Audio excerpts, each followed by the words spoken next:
Everyone, today we will talk about the catabolism of amino acids. Now let's first talk about the amino acids that give rise to the oxaloacetate. We will first talk about the amino acids that form the oxaloacetate. The oxaloacetate is a component of the Krebs cycle. So these amino acids will be glucogenic. Okay, now the oxaloacetate is normally written as O, A and A. So the first O will be oxaloacetate. This is the mnemonic through which you can remember, and the second A is aspartate and the third A is asparagine. Now let's talk about how these amino acids give rise to the oxaloacetate. Basically, the aspartate amino acid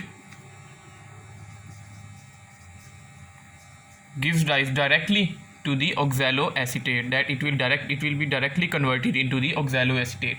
But in case of asparagine, the asparagine amino acid is not directly converted into oxaloacetate, rather it is converted first into aspartate and then this aspartate is converted into the oxaloacetate.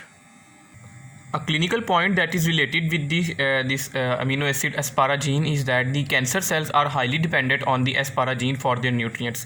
So if we administer the asparagine and enzyme in the cancer patients, especially in the patient of leukemia, that is the blood cancer, the asparaginase enzyme will cause the degeneration of asparagine, and the cancer cells will be deprived of an essential nutrient and they will start to die. So there is a clinical application of this asparagine amino acid. Now let's talk about the amino acids that form the alpha ketoglutarate. Alpha ketoglutarate is also a component of the Krebs cycle. So these amino acids will obviously always, all of them will be the glucogenic amino acids. So I have made a mnemonics for these amino acids, and the mnemonic is all good people are here. The first A is alpha ketoglutarate, that will be the product found by these amino acids. The G first here is the glutamine, the first P here is the proline,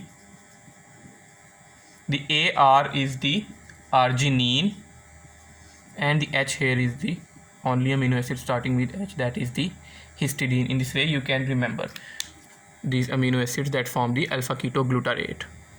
Now let's talk individually about these amino acids, glutamine, proline, arginine and histidine, that how these amino acids give rise to the alpha ketoglutarate. Glutamine, first we'll talk about the glutamine here. So the glutamine is an amide that is formed by the addition of the amino group to already present amino acid, that is the glutamate. So first of all, the glutamine will be converted into glutamate with the removal of that amino group, the extra amino group that had been added to it. Now this glutamate will be transaminated, or you can say the amino group will be removed here, and the resulting product will be alpha ketoglutarate. Now let's talk about the second amino acid, that is the proline, that how the proline leads to the formation of glutamine. How the proline leads to the formation of alpha ketoglutarate. Basically the proline also first converted into the glutamate, and then this glutamate is converted into the formation of, this results in the formation of alpha ketoglutarate. The next amino acid that we need to talk about that gives rise to the alpha ketoglutarate is the arginine.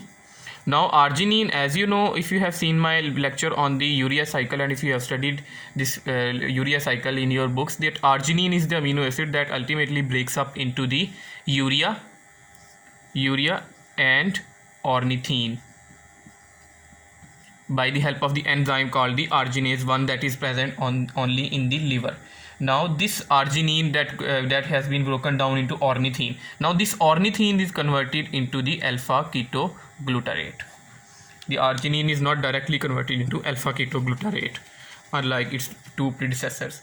Now the next amino acids that we need to talk about is the histidine, and along with histidine we will also talk about the Figlu test, that is a test that is performed for the detection of the folic acid in the case of the folic acid deficiency. Now the histidine amino acid, first of all the histidine amino acid is converted into a compound which is called the urocanic acid. this urocanic acid is then converted, or you can say transformed into a compound which is called the N-formamino-glutamate. This compound is called the formamino-glutamate. This compound is called the FIGLU. Now this FIGLU is converted, or you can say this FIGLU is this FIGLU is converted into the glutamate, and this glutamate is then converted into the alpha ketoglutarate. This formamino group that is present on the N-formamino glutamate FIGLU that is present on the FIGLU, the formamino group is transferred to the tetrahydrofolate, that is the active form of the vitamin folic acid, converting it into formamino tetrahydrofolate. Now the basis of the FIGLU test that is performed. Basically the an enzyme that was required in the formation of the for example in the formation of the urocanic acid and the formamino-glutamate and then the glutamate,